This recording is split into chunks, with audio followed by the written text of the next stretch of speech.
O podcast que você ouve agora é uma produção da Central 3.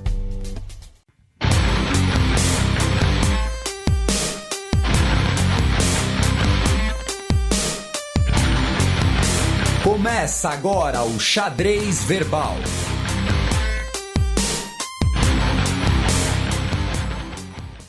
Bom crepúsculo, ouvintes do Xadrez Verbal, meu nome é Felipe Figueiredo e estamos aqui em mais uma edição atípica da sua revista semanal de política internacional em formato podcastal. O meu amigo e companheiro Matias Pinto, ele está viajando, né, como a gente avisou aqui no programa e vocês que seguem ele nas redes sociais, né, sabem disso. Então acabou dificultando um pouco, né? A gente está aqui numa maré, né, de viagens e compromissos, então a gente não vai ter o programa no formato habitual, né?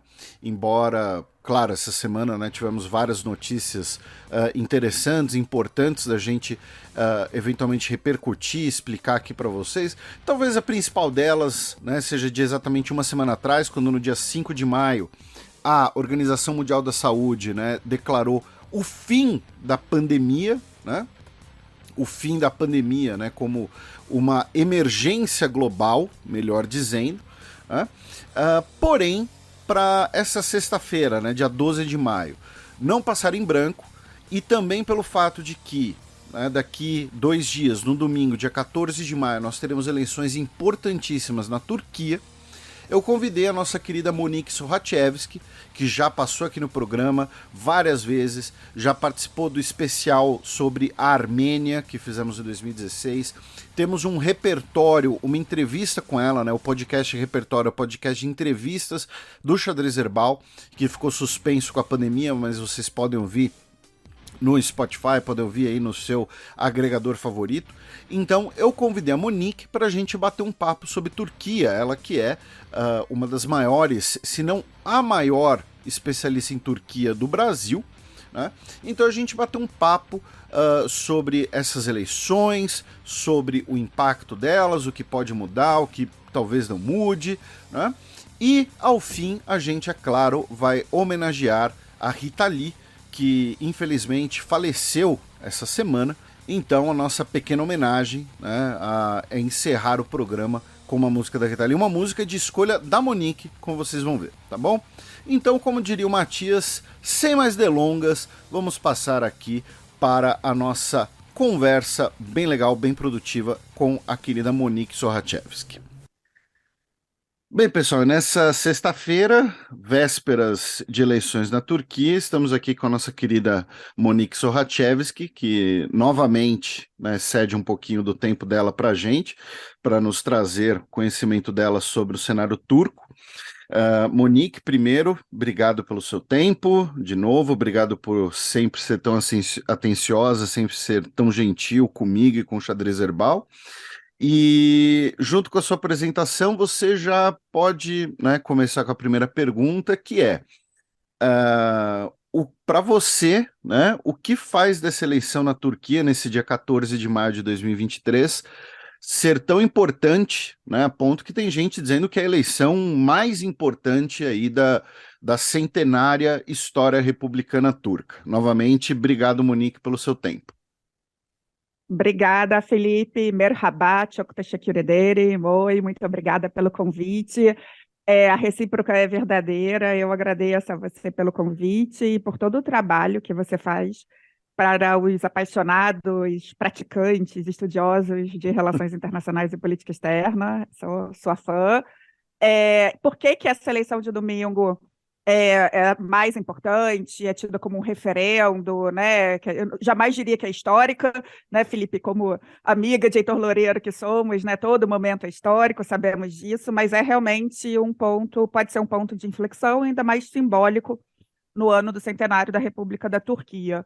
Para o público brasileiro, acho que fica mais fácil se a gente comparar a eleição na Turquia agora, o que foi a eleição no ano passado no Brasil.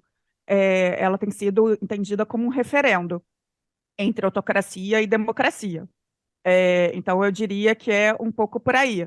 Mas tem algumas peculiaridades, porque, né, os dois opositores, né, o Recep Tayyip Erdogan que é o atual presidente, a figura que está no poder na Turquia, né, há 20 anos, se reinventando, foi primeiro-ministro, presidente, mudou o regime, né, de parlamentarista para presidencialista, né, uma figura experimentada, absolutamente carismática, que foi durante muito tempo muito bem sucedido em alguns campos. Eu sempre gosto de frisar isso, né, Felipe? Eu pessoalmente não sou fã dele, mas como acadêmica e analista, né, precisamos entender todo o mérito e por que ele se segura tanto tempo no poder, né? Então é uma figura que está há muito tempo e que, né, enfim, foi usando os meios democráticos para cada vez mais minar a democracia e, sobretudo, desde a conversão, de fato, em regime presidencialista, ser entendido como um autocrata. E da oposição, o Kemal, vamos agora aprender a falar, Kılıçdaroğlu, Kemal Kılıçdaroğlu. Eu recebo todo dia áudios de jornalistas, Monique, como é que se pronuncia esse negócio, né? Porque em turco tem essas coisas, né? I sem ponto é C cedilha é tchê, G com tio é uma letra muda, enfim. O Kılıçdaroğlu é uma figura que também é importante frisar, é um político experiente, né? Na realidade, ele é um servidor público aposentado, mas que tem carreira no DRP, que é o Partido Republicano, CHP seria em português, e que não é exatamente carismático, tinha uma discussão muito grande em que medida o atual prefeito de Istambul, o Imamoglu, que é incrivelmente carismático, talvez fosse melhor, né, nesse sentido para encarar o Erdogan, mas enfim, dito isso, temos essa eleição em que temos essas duas figuras representando, né, o que parecem ser projetos políticos antagônicos, né? O Erdogan, o Murat Somer, que eu adoro, que é o professor da Koç University, um grande cientista político, ontem ele falou num dos muitos, né, debates que estão acontecendo, justamente isso, quer dizer, que é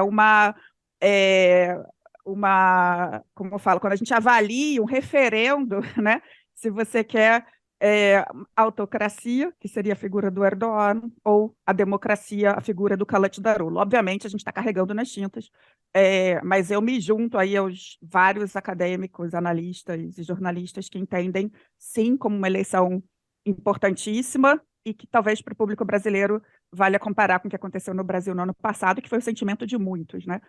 Que isso representava Jair Bolsonaro, o que representava Luiz Inácio Lula da Silva. Monique, aproveitando o seu comentário, eu vou antecipar uma pergunta aqui que eu já tinha planejado, que você mencionou, né, o prefeito de Istambul, o Ekrem İmamoğlu, né, que ele é bem mais novo do que o Kemal. Eu vou apenas chamá-lo pelo primeiro nome porque fica mais seguro, né? É uma boa estratégia. Né, o Kemal Kılıçdaroğlu, deu para passar? Foi. Tá bom, beleza. Ele tem, né, tem 74 anos de idade e uma coisa que chamou a atenção, né, quando a gente estava estudando o assunto para programas recentes de xadrez herbal, quando ele foi confirmado candidato, é que ele nunca ocupou um cargo no executivo, né? Ele teve uma carreira como parlamentar, mas ele já foi inclusive derrotado para a prefeitura de Istambul. Enquanto isso, né, o Imamoglu, como você mencionou, ele venceu a eleição em 2019, que é uma eleição bastante contestada, né, que depois foi judicializada. Ele é considerado uma figura de referência hoje na oposição. Então, a pergunta que eu queria fazer para você é: o que fez, o que credenciou o Kemal a ser o líder dessa oposição que formou uma frente ampla nessa eleição importantíssima? O que faz ele ser esse possível cara que pode derrotar o Erdogan? Eu acho que é bem interessante você trazer essa pergunta. Primeiro que Ekrem İmamoğlu, né, esse prefeito de Istambul, ele tem 54 anos, se eu não me engano, ele é novo, ele é absolutamente carismático, ele usa as redes sociais assim, de uma maneira absolutamente efetiva. Agora mesmo na campanha, né, ele dançando em Trabzon, né, ele é realmente, eu confesso que quando eu soube que ia ser o Kılıçdaroğlu, eu falei, mas caramba, né, por que isso? Quando o İmamoğlu é tão mais carismático, simbólico, mais novo, né? Depois a gente pode falar sobre isso, está chegando aí 5 milhões de turcos que estão votando pela primeira vez. Mas a análise que eu acho mais interessante da gente ter em conta é que o Kılıçdaroğlu, para além, muitos chamam ele de Gandhi, porque ele fisicamente parece com Gandhi, né? Para além do que seria ele em si, né? Quer dizer, não tem um cargo executivo, mas ele tem um cargo, ele é muito consistente, né? Nesses anos todos, né? No parlamento, mas mais do que ser ele, a narrativa que a Table of Six, né? Essa coalizão em torno dele está vendendo, é que é uma candidatura grupal, entendeu? O Erdogan foca muito nele, na personalidade nele, né, a autocracia é assim. O Kılıçdaroğlu é mais do que ele está fazendo parte de um pool de partidos, inclusive de muitos ex-aliados, né, do Erdogan, para os estudantes de relações internacionais, né, Ahmet Davutoğlu está, inclusive, né, nesse grupo, e ladeado por dois prefeitos absolutamente tidos como bem-sucedidos, não só Imamoglu, né, como a gente falou, o prefeito de Istambul, que teve isso que você falou, quer dizer, o Erdogan, não é à toa que o Erdogan bateu tanto no Imamoglu, a percepção do Erdogan é que o Imamoglu era grande ameaça, até porque o próprio Erdogan foi prefeito de Istambul, mas também o Mansur Yavaş, que é o prefeito de Ankara. Nos últimos tempos, de tantos problemas na Turquia, né, esse subnacional, as duas prefeituras estão fazendo um papel muito importante no país, em vários tópicos, inclusive dos terremotos recentes. Mas, enfim, só para voltar, e por que eu acho que é o Kılıçdaroğlu e não o Imamoglu? Olo em turco, tá, Felipe, quer dizer filho. Né? Então, aquela terminologia, aquele final que a gente vai ter em outras línguas, son, né? Por aí. A figura do Kılıçdaroğlu, eu acho que é mais do que ele. A narrativa é essa, né? É um coletivo em que ele está liderando a narrativa de uma nova Turquia, trazendo de volta, né, o que seria o regime parlamentarista, desfazendo a intervenção direta do governo em áreas como o judiciário, áreas econômicas, né, enfim, repensando enfim, a democracia de uma maneira geral.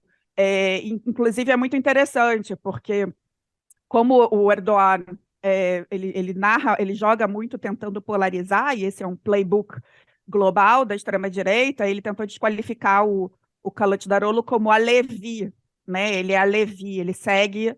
Ele não me parece uma pessoa religiosa, né, o Kılıçdaroğlu, mas ele descende dos alevis, que seria um ramo do xiismo.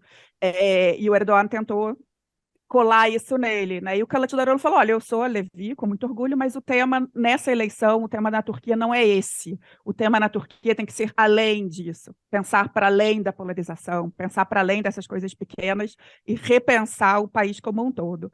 Então, dei uma longa resposta para te dizer que mais do que o Kılıçdaroğlu per se, é a ideia de uma candidatura coletiva. Dito isso, eu confesso que eu falei, gente, ele não é muito carismático, ele está saindo muito bem na campanha desde os terremotos, tá? Ele está conseguindo chamar para si, com vários apoios, assim, enfim, um uso efetivo, na minha avaliação, inclusive, né, das redes sociais e tudo mais, uma ideia que representa isso, né? Um cara mais acessível, um cara do povo, atento aos problemas da população turca, sobretudo impactadas pela economia. Então, acho que atenuou um pouco, de alguma forma, a ideia de que ele não era carismático, com isso que eu tentei te falar de ser uma candidatura mais do coletivo do que do individual, como é o Erdogan. Né? Erdogan está até de Top Gun. Não sei se você viu. Para o nosso ouvinte, foi uma foto, né, que ele publicou com a jaqueta da Força Aérea, óculos Ray-Ban, né? Então... É a foto de perfil dele no Twitter agora, depois entrem lá. Ele de Top Gun, cara, incrível. E você frisou bastante essa questão, né, de ser uma candidatura coletiva, né? Se a gente for esmiuçar, né, as diversas alianças partidárias que fazem parte da candidatura do Kemal, são 24 partidos, né? E desses 24, 3 dos 5 maiores do parlamento, né, o CHP dele, né, que é o partido do kemalista tradicional, e também o Partido Popular Democrático, né, que é a maior sigla de esquerda, que é o partido da minoria curda, que hoje tem 56 cadeiras no parlamento. Aí você, sendo tanto uma especialista em Turquia, né, como é ter a presença do... Como você analisa, né, a presença do principal partido da minoria curda dentro da chapa eleitoral, se isso, né, quais os efeitos que isso podem ter, inclusive no próprio discurso do Erdogan. E segundo, essa frente ampla, vamos supor que, né, que o Kemal vence a eleição. Essa frente ampla ela vai conseguir se manter unida por muito tempo, porque o que une ela é o antagonismo ao Erdogan, né? Depois é possível É, que nós tenhamos que ela se esfacele. olha, mais uma vez, eu acho que essa última pergunta a gente pode olhar o Brasil de hoje, né? O que foi a Frente Ampla e o que está sendo. É sempre um desafio. Mas eu acho que no caso específico da Turquia, Felipe, por que a gente fala que essa eleição é tão importante? É que nas eleições anteriores, né? Era o Erdogan, quer dizer, uma parte significativa da população que fecha com ele, que praticamente idolatra ele, e a metade que não gosta dele, mas que sempre se odiou entre si.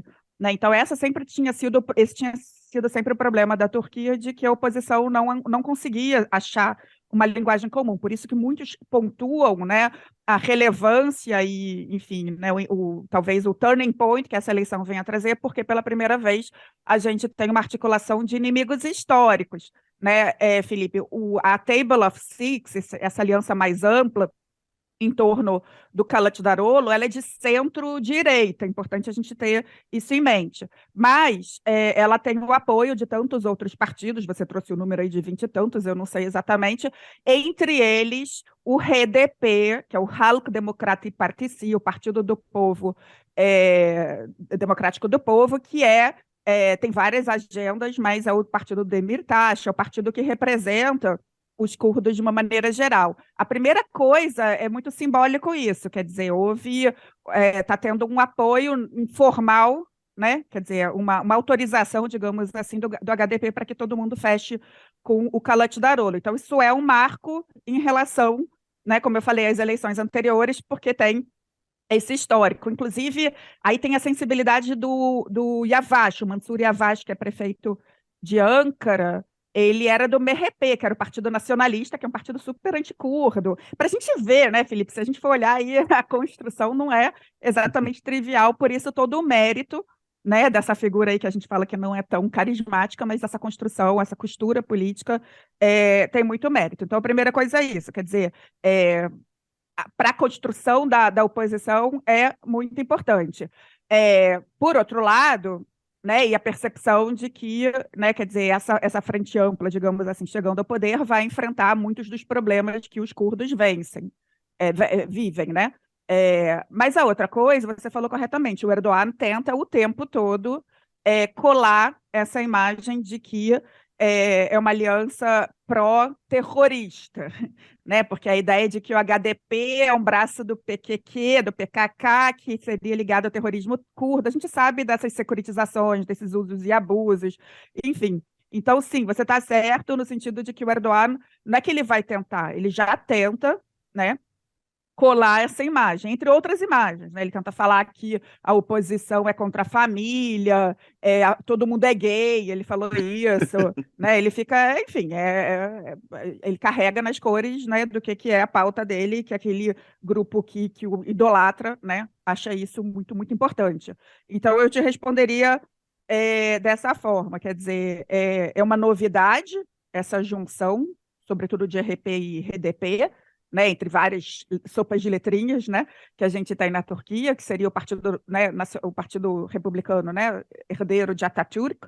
Né, Atatürk não foi exatamente uma figura pró-curda, se a gente for ler a história da Turquia. Eu tenho um artiguinho aí na revista Malala, que depois a gente pode compartilhar, que eu tento contar um pouquinho, né, que é essa história da República da Turquia de Atatürk chegando a Erdogan. Lembrando que Erdogan passou Atatürk, né, há 20 anos no poder, ele tentou reconfigurar a República da Turquia.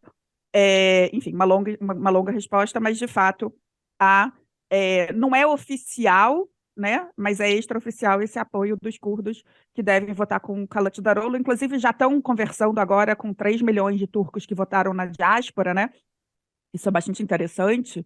E alguns lugares que tem larga presença curda, todo mundo, né, enfim, fechando com Kılıçdaroğlu, Reino Unido, alguns lugares da Escandinávia, enfim, é por aí. E a eleição presidencial na Turquia, né, ela prevê segundo turno, caso um candidato não tenha a maioria dos votos no primeiro turno. As pesquisas, né, elas dão uma ligeira vantagem, né, para o Kemal. Já falei que vou manter no primeiro nome. Tá bom, tá ótimo. Porém, né, né, nós temos essa possibilidade de segundo turno, né, no final do mês de maio. Mas você já fez duas vezes comparações com o Brasil, Monique. E aí, pensando em Brasil, pensando em Capitólio, é possível que o Erdogan ele recusar aceitar a derrota? Você acha que existe clima político para isso na Turquia? Que ele tem apoio, eventualmente até dentro das instituições suficientes para isso, para ele recusar o reconhecimento de uma eventual derrota? Cara, Felipe, essa pergunta tem sido feita para muitos acadêmicos, jornalistas, para muitos políticos, inclusive para o próprio Kılıçdaroğlu, e os turcos ficam muito, muito magoados com isso. E eu acho interessante, né? Obviamente, a gente teve, né, que a gente compara como uma coisa hipotética, a gente teve o Capitólio, né, no 6 de janeiro nos Estados Unidos e o 8 de janeiro aqui, parece que seguiram um playbook, mas a visão, de uma maneira geral, em relação à República da Turquia, é que, apesar da, né, o Murat Sommer, mais uma vez estou citando ele, ele fala que mesmo quando a gente pensa nas autocracias, elas têm peculiaridades entre si. E uma coisa muito importante na República da Turquia é a importância das eleições. Né? Os turcos, enfim, os turcos têm tradição, a gente está falando aqui da sopa de letrinhas de partidos, mesmo 20 anos de Erdogan, de todo o esforço autocrático, claro, que a gente vê lá, ainda tem uma sociedade civil impressionantemente bonita de se acompanhar. A gente viu agora na época dos terremotos, inclusive. Existe uma tradição política que, embora tenha sido enfraquecida, né, com todos esses sentidos, ainda existem partidos políticos com agendas claras e declaradas, e eleição é uma coisa muito importante. Né? Os turcos realmente se mobilizam. Tem alguns acadêmicos que falam, a eleição é muito importante na Turquia porque é o que sobrou, né? Porque todos os outros espaços ali, mídia, foram enfraquecendo e que só sobrou a eleição. Que seja, tá? Eleição na Turquia é uma coisa muito séria. Existem, inclusive, ONGs, OIV, OTC e outras tantas que eu acompanho, com vários amigos, inclusive, que fazem fiscalização, né? Enfim, a narrativa, a percepção que eu tenho, depois a gente pode falar sobre o que são as fontes turcas, mas de fontes turcas, é de que a eleição é muito séria e que o Erdogan pode tentar usar, como parece que está sendo usado, estão acusando, né, enfim, intervenção russa, deepfake, enfim, né, a forma como ele manipula a mídia, que ele está tentando usar todas as formas mais formais para vencer as eleições. Né? Se não vencer, ele parece que ele está jogando com o segundo turno, tá? E aí tem essa novidade mesmo, né? Quer dizer, tem 2 turnos, tem que ter mais, né, de 50%, ele tradicionalmente ganhou, e aí seria novidade haver um segundo turno. O que a gente está tendo agora, e o meu Twitter hoje era basicamente isso, inclusive meu marido que acompanha aí a galera que aposta, né, também está dando isso, parece, é o que tudo indica, com a desistência do Muharrem İnce, e o Kemal, seu amigo Kemal Kılıçdaroğlu, ganha em primeiro turno. Não ganhando em primeiro turno, havendo segundo turno, mas, né, aí sim, uma campanha muito mais focada aí na presidência, e Erdogan perdendo, pode ser que, enfim, a grande questão é que tenha uma distância dos votos sustentável, né, para que ele não fale, não venha com aquela narrativa de... enfim, pode ser que ele peça recontagem, muitos falam, como ele pediu no caso do Imamoglu. A gente pode pegar o caso do Imamoglu como exemplo, né? Uhum. Mandou recontar e o Imamoglu entrou. E entrou num cargo que o Erdogan sabe que é importante, prefeito de Istambul. Então, assim, o que eu te responderia é cuidado com essa lente, quer dizer, não é só você, né? Muita gente tem essa lente de que, né, como aconteceu nos Estados Unidos, aconteceu no Brasil, a gente poderia comparar. Obviamente, né, a bola de cristal está embaçada, né, todo o cenário é válido, mas o que muitos acadêmicos, enfim, e mesmo políticos turcos apontam isso. Perdeu, perdeu. Depois a gente pode pensar o que o Erdogan faz se perder. né? Ele é uma figura que, diferente de outros lugares, ele não está ameaçado de prisão, ele já foi para a prisão. Há quem indique que todo o projeto político dele foi desenhado quando ele foi para a prisão, no final dos anos 90, né? Ele Então, foi essa preso quando era ameaça... prefeito de Istambul ainda, né? Exatamente, ele foi condenado a 10 meses, ficou 4 meses preso, e, enfim, e muitos falam que todo esse projeto político dele, que veio com uma narrativa de ser democrático conservador, e que no final foi ficando cada vez mais autocrático, tenha sido desenhado durante a prisão. Enfim, aí são outros cenários, o que pode acontecer com Erdogan perdendo o poder. Mas se ele perder, acredito que não vai ter esse tipo de problema. Ontem estava tendo um debate que uma pessoa perguntou para o James in Istanbul, que é um perfil muito legal, e aí, é perigoso ficar em Istambul nas manifestações? O cara falou, olha, se você for para um pessoal que estiver festejando, eles atiram para o alto, né? Às vezes tem esse tipo de violência, né? Que quer dizer que é por conta do festejo. Não acredito, tendo por base, né, todos esses comentários que eu venho acompanhando, que tenha alguma violência nesse sentido, dele não aceitar. E, né, você já também mencionou, né, você lembrou para os nossos ouvintes, que a Turquia, né, recentemente nós tivemos aquela modificação na configuração política do país pelo Erdogan, via um referendo, né, que deixou de ser parlamentarista, passou a ser presidencialista. E as pesquisas também estão apontando que o AKP, né, o Partido Justiça e Desenvolvimento, o partido do Erdogan, ele provavelmente vai ter a maior bancada da Assembleia Nacional, né, independente dos resultados presidencialistas, e a maior bancada com uma certa folga, talvez, em relação à oposição. Caso esse cenário se concretize, né, como é que você acha que pode ser essa, digamos assim, essa novidade na Turquia, né, que é ter um presidente de um partido, porém um parlamento de maior bancada de outro partido, e como isso pode eventualmente atrapalhar o novo governo? Pode olhar o Brasil também. Tá, né? Eu que sempre tive que me esforçar muito para comparar Brasil com Turquia, agora acho que fica mais fácil, né, para os ouvintes. A gente está vendo essa dificuldade exatamente agora, né, com o governo Lula, que é exatamente isso, né? Uma bancada mais conservadora, quer dizer, um Congresso muito mais conservador e um governo enfim, com uma outra narrativa. É isso, Felipe, não tem precedente e é tudo novidade, né? Porque a proposta da coalizão aí, né, liderada pelo Kılıçdaroğlu, é de tentar voltar ao parlamentarismo. Pode ser que isso até anime mais, né, os congressistas, digamos assim. Né, porque todo o projeto político aí do Erdogan foi muito centralizador, né? Eu sinceramente não sei, eu não venho acompanhando com mais detalhes essa questão. São 600 parlamentares, né, que vão ser eleitos agora no domingo também, assim, é muito peculiar o que acontece no país, porque você tem alguns lugares muito tradicionalmente, sei lá, Izmir é tradicionalmente de DRP, outros que são AKP, mas o terremoto parece ter impactado algumas localidades, né, 11 províncias, sobretudo, né, que eram tradicionalmente região ali para onde isso vai, eu não sei, né, mas de qualquer forma, tendo uma maioria da oposição, vai ser um grande desafio. Em que medida essa narrativa que o Kılıçdaroğlu, seu amigo Kemal, né, está usando enfim, da unidade, de antipolarização, se ele vai ser efetivo na construção aí do contato com o parlamento, né, no próximo momento, vamos acompanhar. Quem sabe a gente aprende também um pouco com isso, que a gente está vendo que é complicado, né? Mas desculpa, essa resposta é curta porque eu não domino tantos detalhes. Aliás, Felipe, deixa eu fazer um parêntese aí para os seus ouvintes. É muito difícil você ter informação confiável sobre a Turquia. Eu morei na Turquia em 2010, depois voltei algumas vezes.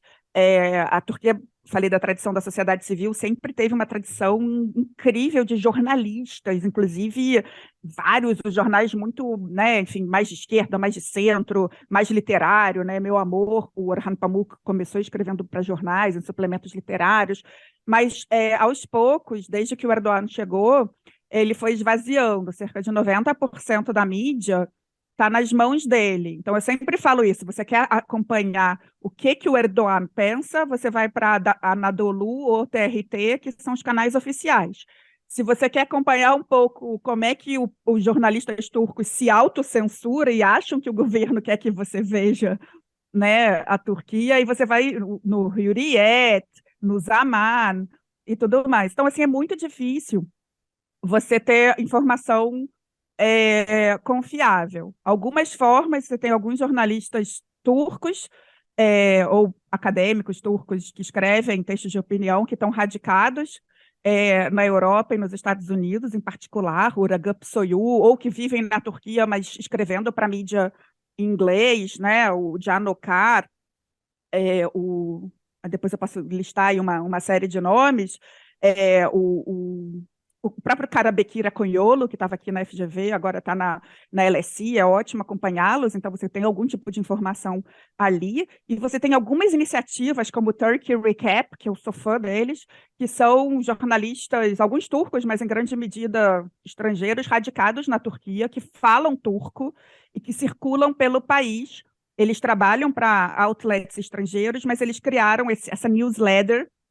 Esse Turkey Recap é muito bom, que aí eles tentam, e é engraçadíssimo, inclusive, eles são super bem-humorados, você ia gostar, e aí eles tentam trazer alguma informação embasada. Então, assim, eu consumo largamente isso tudo, mas, obviamente, você tem uns blind spots, né? Então, por exemplo, o que eu posso te dizer de tudo que eu estou consumindo de informação em turco, inglês, e mesmo em francês nos últimos dias, quase não se fala, até por conta da dramaticidade aí das eleições presidenciais, né? Quase não se fala dessa peculiaridade aí do parlamento. Mas eu dei essa volta toda para falar sobre isso, né? É muito difícil você ter uma informação, enfim, segura, né? Sobre a Turquia. Você sempre tem que tentar questionar quem é, por que fala, como fala, qual o grau de ligação com o Erdogan, até porque é um dos países com o maior número de jornalistas presos no mundo, né? Ainda tem isso. É outra coisa que o Kılıçdaroğlu faz que vai reverter. A última coisa que eu falo, Felipe. Ele Não, fala não, que fica ele à vontade, vai... porque era justamente isso que eu ia perguntar. Se a oposição vencendo essas prisões de jornalistas, de intelectuais, de juristas, se elas podem ser revertidas. Você leu minha Na mente. hora, na hora. Inclusive o Kavala, que é um filantropo, acho que é assim que fala. Você tem o Demirtas, né, que é o líder do HDP, que é esse líder curdo, um advogado de direitos humanos, está preso há um monte de anos, né? Então, sim, uma das promessas é essa, né, de que reverta essas prisões arbitrárias. E aí a percepção, inclusive, estava conversando com os amigos nisso, quer dizer, por que essa eleição é tão importante? A oposição ganhando, acadêmicos, jornalistas, né, enfim, pessoas críticas de uma maneira geral voltam a ter alguma legitimidade e menos medo, né?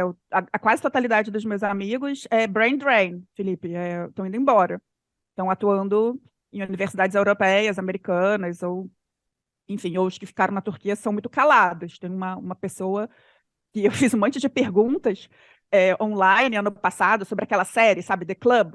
E a Uhum. pessoa respondeu assim, eu falei, gente, que estranho. Depois eu te falo. E depois eu encontrei numa conferência, e aí sentou comigo e ficou 3 horas assim, uau, falou tudo. Porque tem medo de falar no privado nas redes sociais, né? Então, a percepção é de que a oposição ganhando, né, enfim, volte a ter essa pluralidade, essa vivacidade de opiniões e mesmo de críticas, né? Porque é isso, quer dizer, essa coalizão ela tem um monte de problemas internos, e que se o Erdogan vencer, aí que ele fecha mesmo. Aí que o que já estava difícil, né, para acadêmicos, jornalistas, public speakers, de uma maneira geral, fica muito difícil, e ele vencendo, a percepção de que ele fica no poder até a morte, quase como um sultão. Enfim, falei. E outra, né, nessa possibilidade de reversão de políticas do Erdogan, teve um ato dele que foi muito simbólico, né? Que embora pareça que não tem, né? Para muita gente pode parecer que não tem um efeito concreto, um efeito prático, mas um efeito simbólico foi muito grande, foi o fim, né, do status de prédio secular de Hagia Sofia, né, que voltou a ser voltou a ser uma mesquita. Você acha que a oposição também pode reverter isso, ou vai preferir não mexer, enfim? Cara, eu adoro esse tema. Depois eu já vou explicar para os seus ouvintes o que que é isso. Não vi ninguém falando sobre uma nova reversão da Hagia Sofia em museu, mas acho bem provável, tá? Só para lembrar os seus ouvintes, né, a Hagia Sofia, em turco, Hagia Sofia, né, a Basílica de Santa Sofia, tem um amigo meu grego que fala, Monique, se você chegar lá e tiver alguém chorando, é grego. É o lugar mais importante, né? Que nem nós judeus no Muro das Lamentações, é aquele lugar da ancestralidade, né, dos greco-ortodoxos, que foi, né, uma basílica por muito tempo, até a tomada de Constantinopla em 1453 pelo sultão Mehmed, né, Mehmed o Conquistador, e Mehmed converteu em mesquita, né? Ele apagou os mosaicos, foi muito bonito, ele não destruiu, mas ergueu o minarete, o mihrab, indicando para Meca, enfim. E de mais ou menos 1453, né, até 1935, a República da Turquia já tinha sido criada, era mesquita. Em 1935, ainda no finalzinho do governo Atatürk, ela virou museu. E é lindo, um dos lugares mais lindos que eu já fui na vida e emocionantes, porque era isso, quer dizer, como museu, você tinha todo esse passado gigantesco cristão, né? E depois também um passado importantíssimo, porque, né, é o maior símbolo de quando Constantinopla se torna a capital otomana.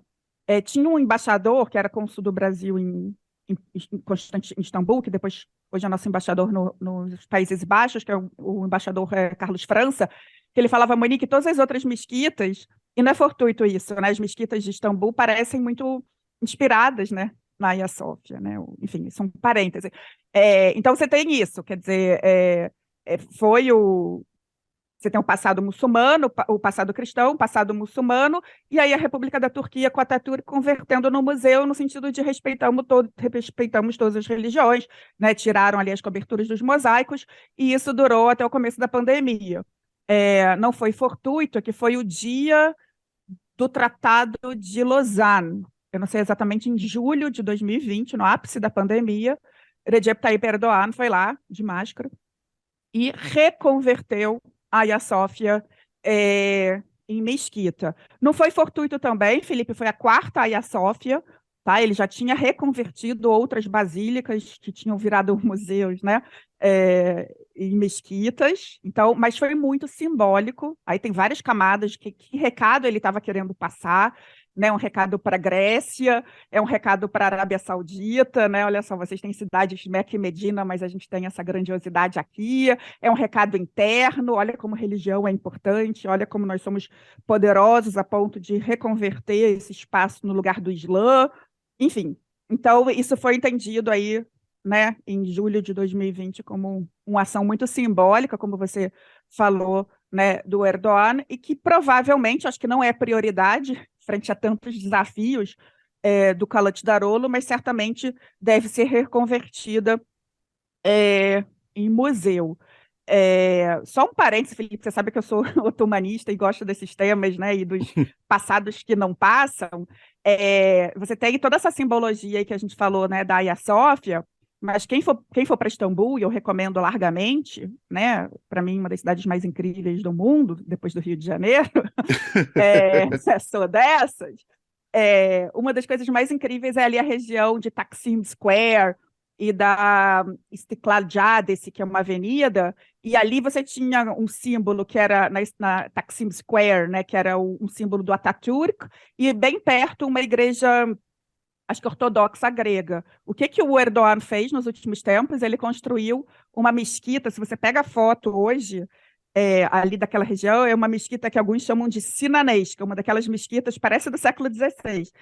Então, ele não só reconverte a Hagia Sofia em mesquita, como ele constrói uma mesquita ali no coração daquele lado de Istambul, que era entendido como mais moderno, europeizado e cosmopolita e tolerante, né? Então, são vários símbolos que ele construiu pela cidade, e a última coisa, só para a gente amarrar aí com o que o novo governo pode fazer, isso sim foi declarado, eles querem parar com o projeto do canal de Istambul, que é um dos grandes projetos do Erdogan, né? Você falou aí da Hagia Sofia, mas ele já construiu um terceiro aeroporto em Istambul, ele já construiu essas mesquitas sinanescas, né? Tem uma outra no lado asiático também, e ele tinha esse projeto de construir um outro canal ali, quer dizer, você tem o Estreito de Bósforo, Mármara, né? Que, enfim, que é natural, mas seria um outro canal para fazer com que a Turquia fosse, né, essa ligação ali para as águas quentes do Mediterrâneo, fugindo também ali de acordos internacionais, Convenção de Montreux, né, e tudo Exatamente, mais. é uma coisa que a Rússia estava reclamando muito, né? Porque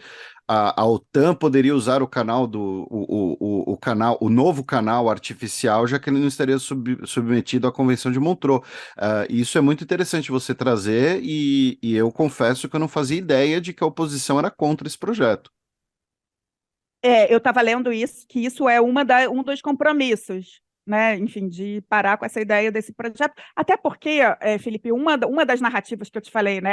É democrático, é antipolarização, tá atento à economia, né? O impacto da inflação e do desemprego no povo comum, também anticorrupção.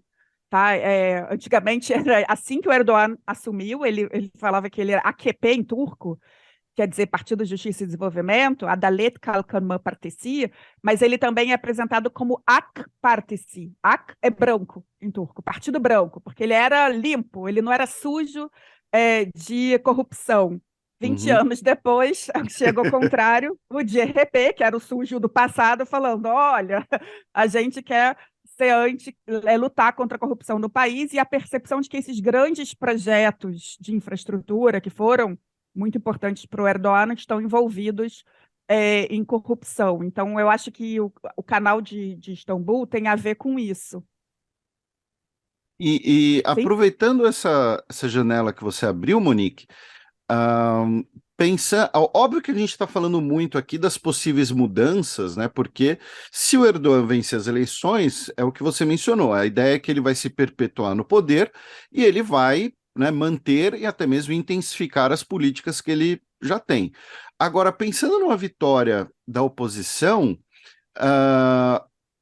com o Erdogan, né, nós tivemos um aumento, uma intensificação, vamos dizer assim, da projeção internacional turca, né? A gente teve a participação ativa na Guerra Civil da Síria, nós tivemos a operação, né, Ramo de Oliva em território iraquiano, temos ali a questão do Mediterrâneo Oriental, possíveis reservas de gás natural na região, questão do Chipre, rivalidade com a Grécia, enfim. Uma vitória da oposição, o que você acha que pode impactar na política externa turca, tanto no seu entorno regional, quanto em temas globais, como a tentativa de mediação na guerra na Ucrânia, enfim, como você avalia essas possíveis mudanças? Isso é um temaço, estão tendo muitas discussões. A percepção, de uma maneira geral, inclusive diplomatas que estão participando aí, né, do lado do Kılıçdaroğlu, a narrativa de que seria uma volta mais ao DRP tradicional, quer dizer, mais voltado para o Ocidente. Né, o que o Erdogan fez nos últimos tempos. O Erdogan tiveram vários Erdogans, tá bom? Sempre teve o período do Davutoglu, né, que era, como que é? Zero Problems Foreign Policy, aí depois o pessoal brincava que era Zero Friends Foreign Policy, né, quer dizer, que inclusive tentou mediar aí a questão iraniana junto com o Brasil, depois tentou liderar os sunitas, né, se aliando com a Irmandade Muçulmana, Hamas e Qatar como um eixo no Oriente Médio. Enfim, ele foi se reinventando nos últimos tempos, mas de uma maneira geral, a percepção de que se tornou cada vez mais eurasiático, né? Isso é, inclusive, uma agenda do MRP, está falando mais de Organização da Cooperação de Xangai, enfim, aliado, né, muito mais próximo da Rússia. O que se acredita, e de declarações claras, sobretudo do Kılıçdaroğlu, que seria uma volta mais para o que seria a relação com a União Europeia, em que medida, né, essa questão da União Europeia é uma novela, a relação com os Estados Unidos, com a OTAN. Agora, nos últimos dias, tiveram declarações do Kılıçdaroğlu que a Rússia estaria se metendo nas eleições através de deepfake, como, né, enfim. O pessoal botou panos quentes falando, olha, o governo ganhando, Rússia não tem como fugir, né? Não é à toa, Felipe, que logo no começo da guerra, a Turquia foi chamada para mediar entre Rússia e Ucrânia, porque essa galera passa ali no meio de Istambul, né? Os dois precisam passar pelos estreitos turcos para escoar grãos, para ter, né, escoar petróleo, a gente sabe disso, né? Eu brinco que a aula de geopolítica toma um café ali na beira do Bósforo que você vê a relevância, né, dos estreitos, sobretudo para russos e ucranianos. Então, o que eu estou querendo te dizer é que enfim, continua, né, essa coisa da Turquia, ela joga em diversos tabuleiros, né, eu dou uma aula há 10 anos para a Escola de Direito da FGV que eu falo isso, olha, a Turquia integra a Organização da Cooperação Islâmica, a Turquia integra a Organização dos Países Túrquicos, né, o Turkey Council, esqueci, eles mudaram o nome agora, ela é observadora na Cooperação de Xangai, ela, enfim, tem essa questão com a União Europeia, então, assim, ela é um país, né, que não tem jeito, a geopolítica passa ali no meio e ela, acredito que, né, a diplomacia turca é muito experimentada, muito experiente, vai continuar jogando com essa narrativa, embora com uma tendência mais pró-Ocidente do ano.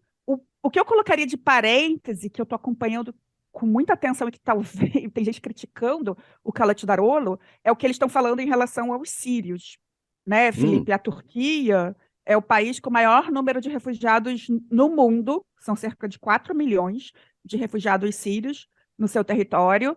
Durante muito tempo, né, o país segurou sozinho isso, e nos últimos tempos a União Europeia e outras instâncias, né, vêm ajudando, até porque a Turquia é um muro.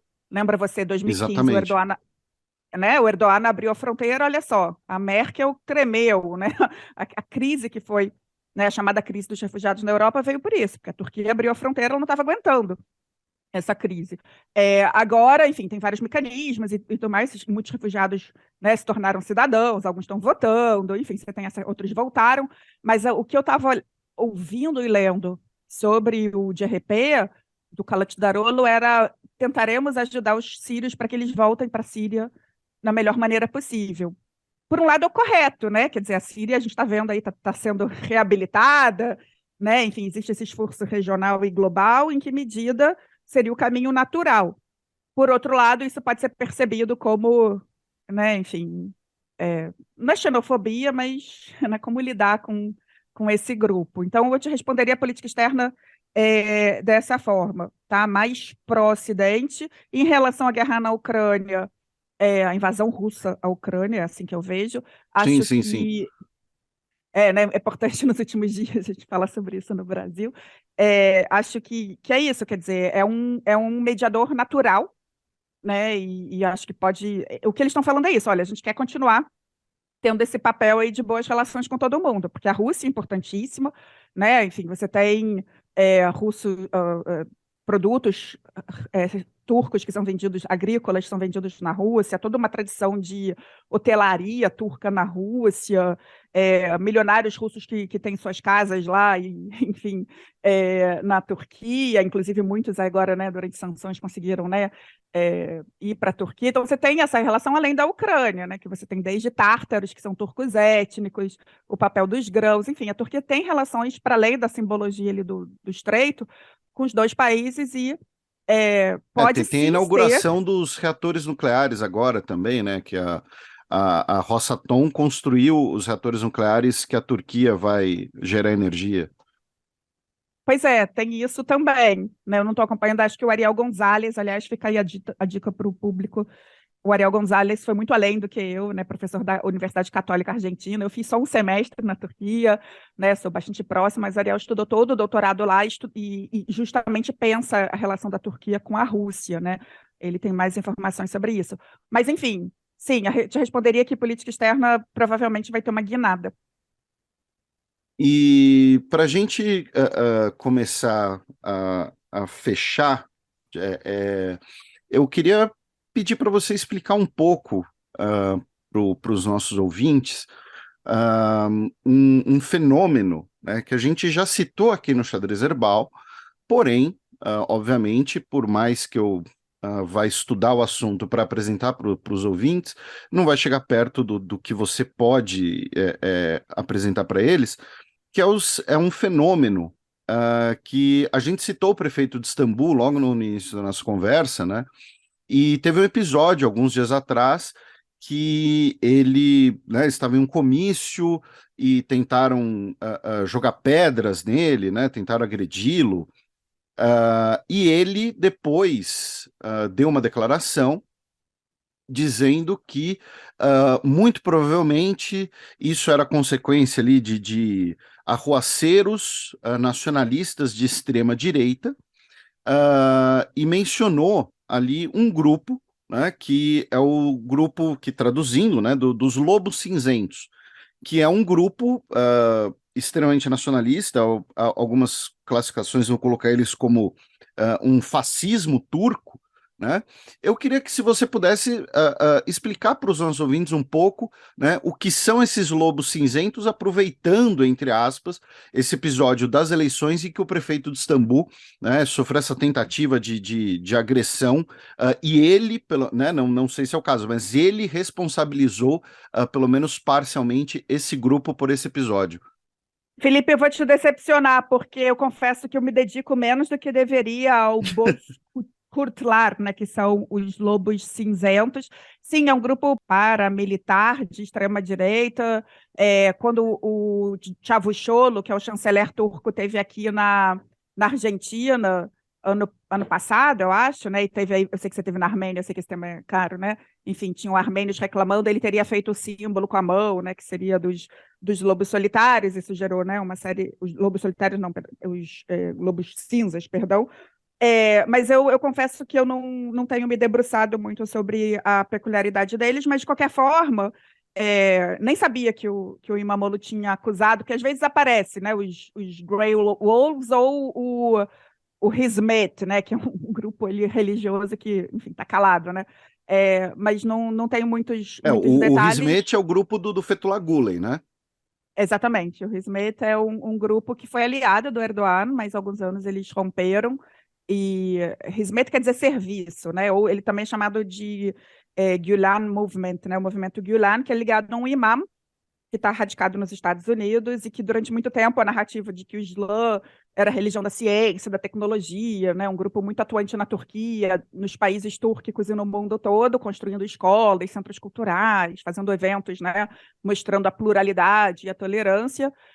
Mas desde 2013, mais ou menos, eles romperam e o governo Erdogan persegue, e é uma situação bem complicada que eles vivem. Tem uma diáspora, inclusive, desse grupo aqui no Brasil. Eu tenho mais conhecimento deles, inclusive teve uma menina, a Lisa Domovic, que fez uma tese de doutorado sobre isso.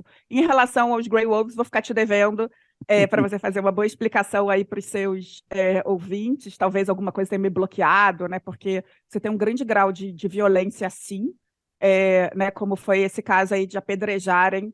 E isso muitas pessoas estavam falando, olha, vai ser, né, violento, mas parece que foi uma coisa muito pontual, Felipe, no âmbito Só dessa... para foi no dia 7 de maio, em um comício na cidade de Erzurum. Não sei se a pronúncia está correta. Erzurum, sim.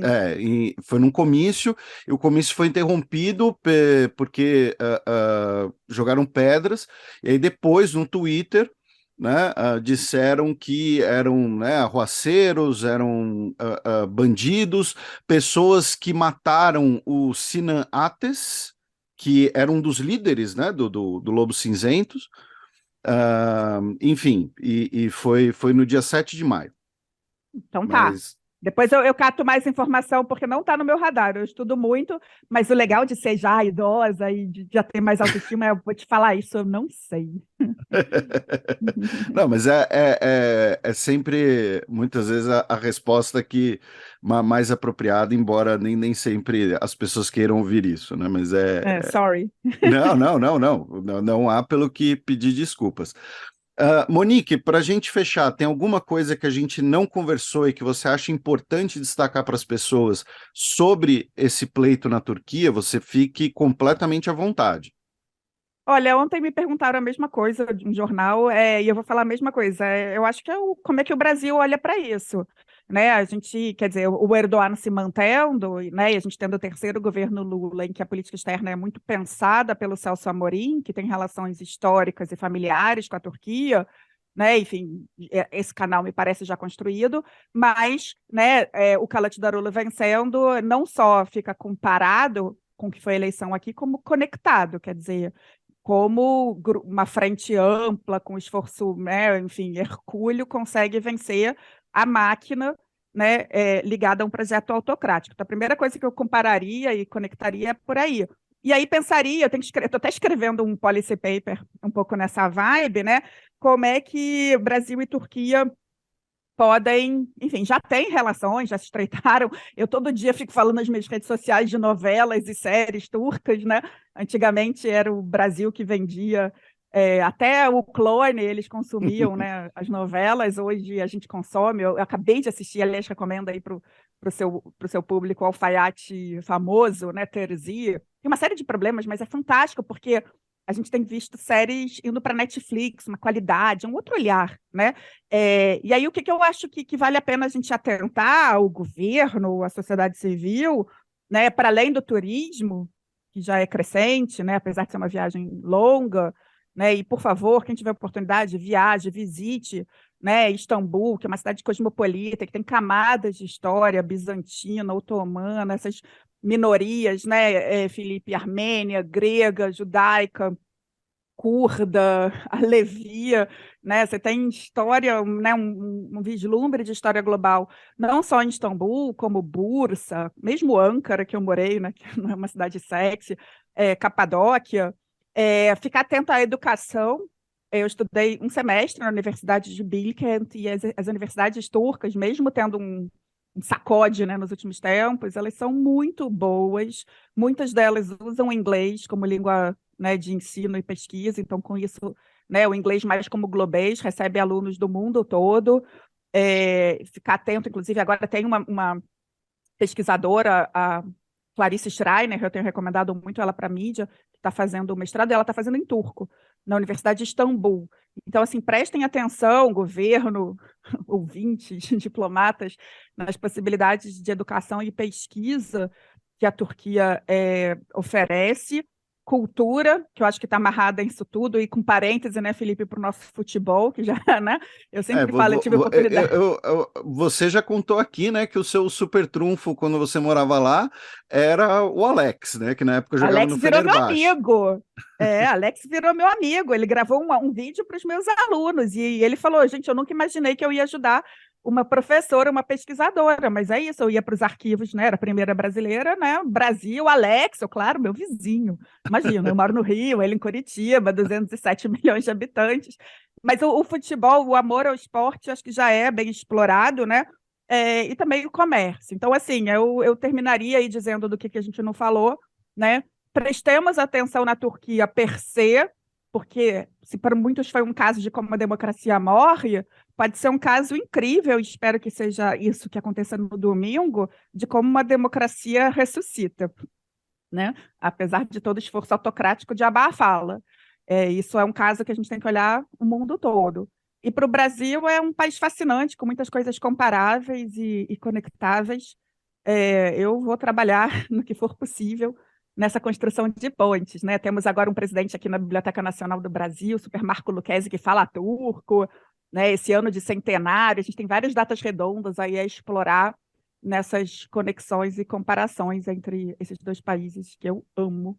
Eu sei que Antes da gente encerrar, isso. Monique, eu vou aproveitar essa janelinha que você abriu, que foi uma coisa que realmente devia ter pensado em antes, mas quando nós tivemos a posse do Lula, né, para o seu terceiro mandato, a delegação turca presente, ela foi enorme, né? Isso. Eram umas 200 pessoas. E você explicou, né, agora essa questão do Celso Amorim, de quando ele era chanceler né, antes, durante o governo Lula, enfim, mas você acha que a relação Brasil-Turquia pode mudar em caso de vitória da oposição? Pode ficar um pouco mais fria, enfim, pode ser um pouco deixada de lado, já que a gente teve essa demonstração de importância que foi essa delegação na posse, né? Eu acho que são coisas diferentes. O que eu diria, eu acho que qual seja o resultado, o Brasil tem um bom posicionamento. Acho que seria melhor, né, para a democracia turca ter alternância de poder, né, e para o momento que a gente está vivendo no Brasil, né, que seria mais comparável e conectável um Kılıçdaroğlu com o Lula. Mas em relação à posse, eu acompanhei porque justamente veio o novo, foi um período de mudança de embaixador, eu não sei qual é o número de delegação, mas eu acho que não é exatamente do Celso Amorim, eu acho que uma coisa que a posse do Lula, por exemplo, eu estava falando outro dia numa aula, as negociações que levaram à declaração da China de mediação, né, de normalização das relações de Irã e Arábia Saudita passaram pela nossa posse, pela posse do Lula. Tá? Uhum, Os representantes se encontraram aqui. A sim. percepção de muitos é que aquele momento de posse era uma janela de oportunidades não só de você pensar as relações com o Brasil, como também aproveitar vários chefes de Estado. E aí o Çavuşoğlu, que é o chanceler turco, eu acompanhei ele no Twitter, ele encontrou com Olaf Scholz, da Alemanha, ele encontrou com vários chefes de Estado africanos, e a Turquia tem um papel na África que a gente precisa aprender melhor, até porque a África Ocidental é aqui perto do Golfo da Guiné, a gente precisa entender isso, está na minha agenda de pesquisa. Foi inclusive no Pelé, lá no velório do Pelé, em que, né, tantas autoridades não foram, mas ele foi. Então, eu te responderia que a grande delegação do Çavuşoğlu, mais do que ser uma janela de oportunidades com Celso Amorim, sim, ele encontrou com Celso Amorim, não sei se com Mauro Vieira, acredito também, porque sim, tem essa relação histórica, mas acho que foi mais uma percepção de que, poxa, é uma posse que o mundo todo estava olhando e mandando figuras importantes. Então, deixa eu otimizar o dinheiro do contribuinte do meu país. Não só vou fazer bonito com o novo governo, como vou aproveitar ali né, aquelas janelas de oportunidade de encontrar. Acho que até da Ucrânia ele encontrou alguém. Eu tenho isso tudo listado no policy paper que eu estou escrevendo, depois eu te mando. Então, eu te responderia por aí. Foi mais, além de pensar o Brasil, pensar a oportunidade que essa posse permitiu, e não foi só ele, já falei aí da Arábia Saudita e do Irã, que depois, quer dizer, a China vai estar por trás dessa normalização, mas o Iraque já tinha abrigado algumas reuniões prévias, o Omã, e mesmo a gente no Brasil, talvez sem grande conhecimento. E, bem, agora para a gente realmente encerrar, né? Infelizmente, essa semana tivemos o falecimento da Rita Lee e eu vi, né, um post seu no Instagram sobre ela e a gente conversou. E a música de encerramento vai ser uma escolha sua, né? A música Pagu, que tem a participação da Zélia Duncan. E você, Monique, por favor, fique completamente à vontade para se despedir dos nossos ouvintes, para divulgar o que você quiser divulgar, para, né, enfim, para dizer o que você quiser dizer, fique completamente à vontade. E, como sempre, agradeço muito, né, o seu carinho, sua atenção e estou muito contente que vamos nos ver agora no final desse mês de maio. Obrigada, Felipe. Feliz que a gente vai se ver aqui na Conferência do Forte de Copacabana, o evento mais importante de segurança internacional da América Latina, comparada, né, com a Conferência de Munique. Então, eu já termino aí, né, fazendo a propaganda para esse evento que é co-organizado pela Fundação Konrad Adenauer, o SEBRE e a União Europeia, a delegação da União Europeia. Agradeço imensamente, mais uma vez, né, não só essa janela aí que você permite, né, de brasileiros pensarem o mundo, mas também diálogos, né, acessíveis e juntando, né, todo mundo, enfim, e agradecer ao interesse. E em relação à Rita Lee, eu queria dizer que, enfim, acho que eu e todo mundo, né, quer dizer, eu sou uma senhora, né, avançada, quase 50 anos de vida, eu cresci ouvindo Rita Lee, e eu acho, enfim, várias agendas dela, uma pessoa muito coerente, muito consistente, muito original. A questão de gênero, para mim foi muito importante. Por isso a escolha aí dessa música Pagu. E eu acho muito interessante que essa extrema-direita global, né, que a gente pode comparar na Turquia e no Brasil, vem com uma pauta de família, né, de gente, que mulher família ela era, que amor lindo ela viveu com o marido dela, com os 3 filhos, né? Eu acho tão engraçado isso quando a gente fica vendo, né, polarizações e tudo mais. Tem várias famílias e cultura incrível, e que mulher que ela foi. Então eu termino com essas minhas agendas aí, né, de amor, cultura e feminismo. Desculpa se sair da Turquia, mas se tenho algumas instituições, algumas vivências me fizeram feminista, foi viver na Turquia e trabalhar para o Exército Brasileiro. Então, por aí. Valeu, querido. Çok teşekkür ederim. Muito obrigada. E aqui você não precisa pedir desculpas por nada nunca, Monique, tá bom?